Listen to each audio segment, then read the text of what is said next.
Catalunya té un sector ramader que destaca amb aproximadament el 60% de la producció final agrària catalana i representa una base molt potent sobre la qual se sustenta gran part de l'agroindústria del país. En els últims anys, les explotacions ramaderes han sofert un canvi progressiu, de manera que cada cop són més grans, més tecnificades i, malauradament, més desvinculades de l'activitat agrícola. Aquesta darrera circumstància comporta dificultats en la gestió de les dejeccions ramaderes que generen i alhora implica una forta pressió social i ambiental.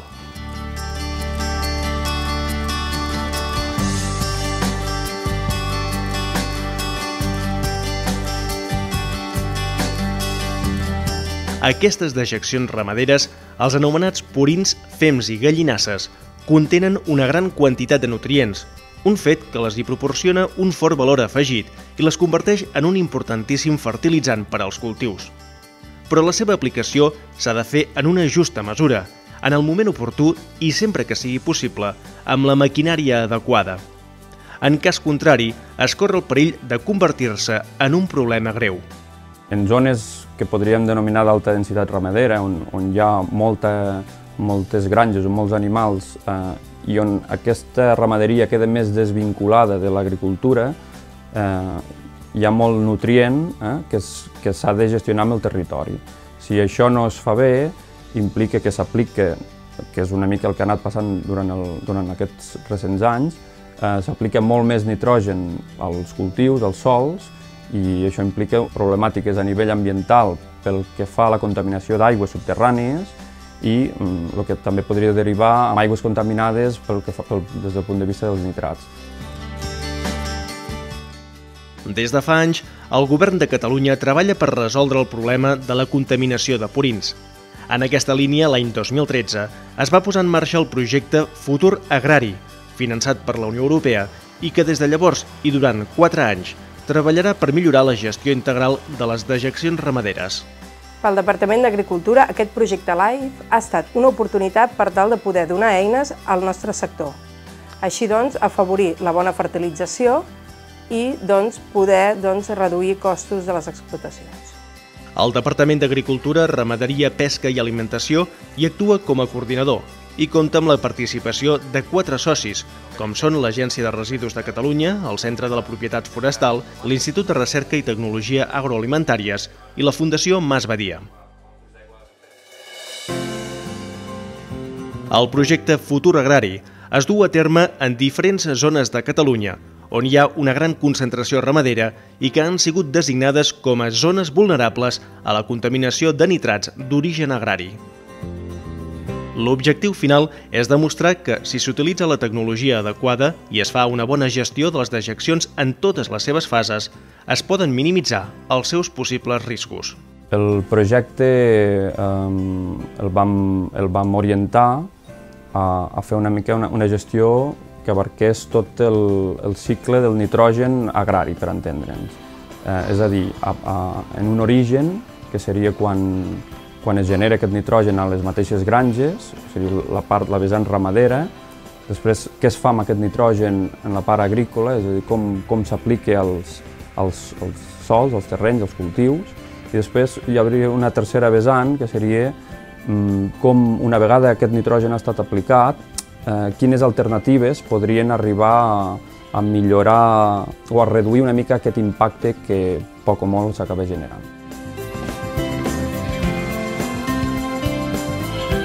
En definitiva, es tracta de millorar la gestió dels purins, des de que es generen fins que ja s'han aplicat als camps, un cicle que comença a les granges. La clave del proyecto en esta parte es reducir la cantidad o la producción de purín que se produce dentro de la granja, por eso hablamos de una reducción en origen. De tal manera que actuamos en 3 subsecciones, por así decir. Una es a nivel de agua, haciendo una buena gestión del agua, minimizamos así el volumen de purín que se produce después. También actuamos a nivel de un manejo nutricional equilibrado y por último, también dentro de la misma granja podemos mejorar la producción de estos purines mediante tecnologías de tratamiento adaptadas a cada realidad de cada granja. Per trobar la millor manera de gestionar l'aigua dins de les granges, un grup d'investigadors de la Universitat de Lleida ha analitzat al laboratori tots els abeuradors que hi ha actualment al mercat per detectar els que s'adapten millor a cada necessitat. En aquesta primera part del projecte també s'han estudiat diferents sistemes de tractament de purins, com són els separadors sòlid-líquid, i que avui dia podem trobar en algunes granges de Catalunya. A través de diferents anàlisis i proves es busca millorar la seva eficiència de treball. Els del departament ens van oferir veure si ens volíem adherir en el projecte LIFE i ens van explicar de què anava, d'unes analítiques i veure rendiments i resultats. Vam pensar que era un bé comú per a dues parts i ha estat una manera de tenir analítiques molt fiables i tenir molt clars els rendiments que porta tot el sistema aquest.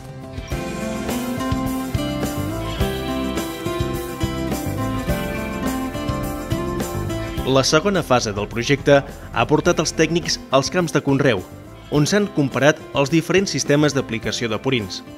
Mitjançant assajos experimentals i jornades demostratives, es pretén difondre la utilització del sistema de mànegues o tubs penjants. Aquesta nova eina de treball ofereix millor distribució i menors pèrdues de nitrogen que amb la utilització del sistema tradicional de vano.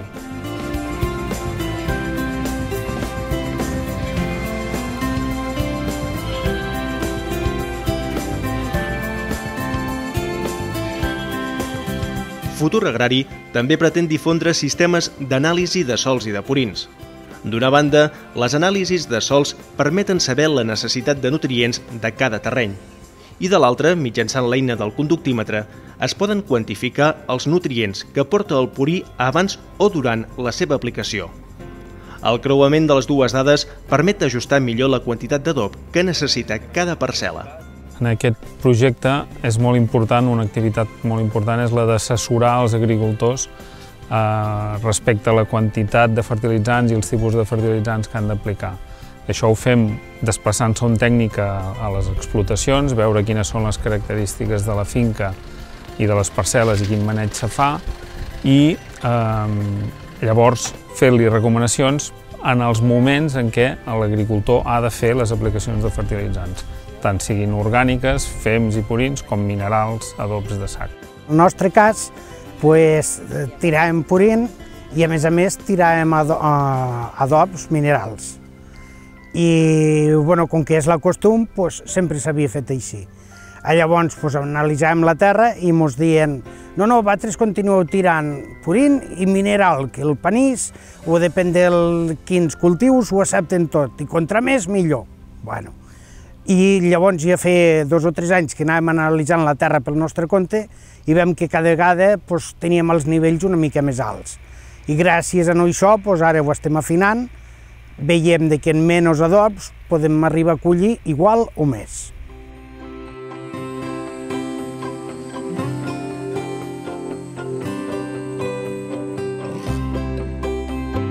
El projecte també ha utilitzat drons, avionetes i satèl·lits que permeten tenir una visió aèria dels cultius i detectar possibles dèficits d'adob o evitar accessos en punts concrets de cada parcel·la. D'aquesta manera es pot assessorar l'agricultor per corregir, si és necessari, la quantitat de fertilitzant que s'ha d'aplicar en unes àrees determinades, amb l'objectiu final de millorar tota la collita i el rendiment econòmic i alhora reduir l'impacte sobre el medi ambient. L'última acció del projecte Futur Agrari té per objectiu reduir o reaprofitar l'excés de nitrats que poden haver quedat al sòl. Per això es proposa cultivar plantes captadores de nutrients durant els mesos en què no hi ha el cultiu principal.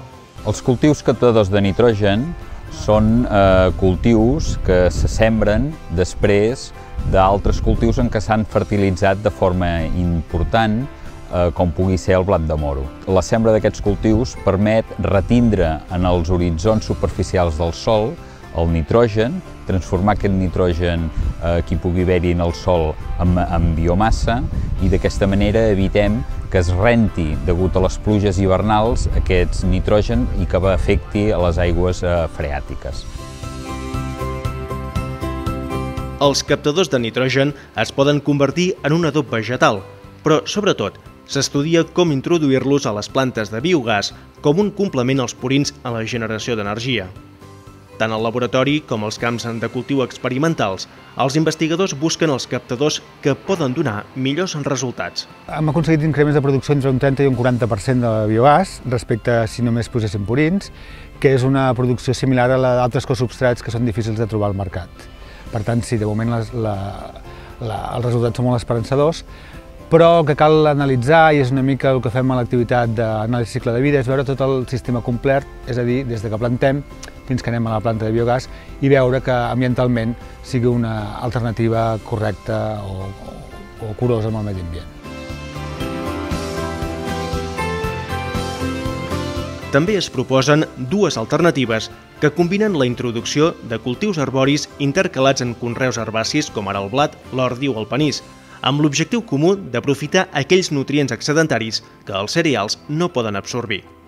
Per una banda, hi ha els sistemes agroforestals, que són línies d'arbres plantats enmig de camps de conreu, amb un aprofitament per a fusta noble en 40 o 50 anys. La introducció d'aquests arbres, que en el cas del projecte són noguers i freixes, pràcticament no influeix en l'evolució dels cereals sembrats, però sí que ofereix una alternativa econòmica a llarg termini i una protecció de les aigües soterrànies contra l'excés de nutrients. Per una altra banda, hi ha els filtres riparis, que són barreres biològiques entre el cultiu agrícola i un curs fluvial. La plantació intensiva d'arbres com ara xops, tamarius, salses o freixes, a banda de reduir els nutrients sobrants que acabarien anant a les aigües, són aprofitables energèticament com a biomassa i alhora incrementen la biodiversitat de la parcel·la. El que fan aquestes tècniques és introduir un nou element en el sistema agrícola, que és l'arbre. I l'arbre el que aporta en aquest sistema és un volum molt més gran d'arrels que van a més profunditat i que, per tant, poden actuar com una xarxa de seguretat que evita que tots aquells nitrats que el cultiu ja no ha pogut absorbir es recuperin o que es reabsorbeixin per les arrels dels arbres. Finalment, Futur Agrari aplica el concepte de l'anàlisi del cicle de vida per mirar de conèixer els impactes que generen algunes de les alternatives utilitzades en el projecte per aprofitar els nutrients excedentaris.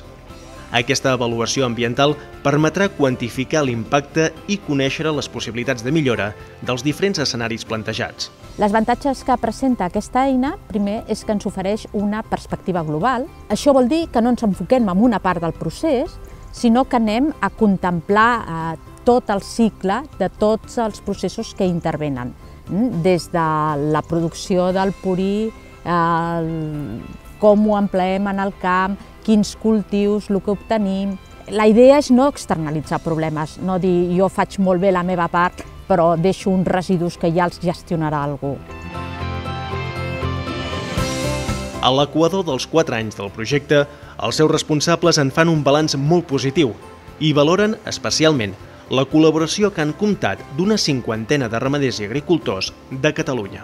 El projecte LIFE Futur Agrari aporta tot un seguit de solucions, d'eines tecnològiques per fer front a la problemàtica que comporta la gestió dels purins.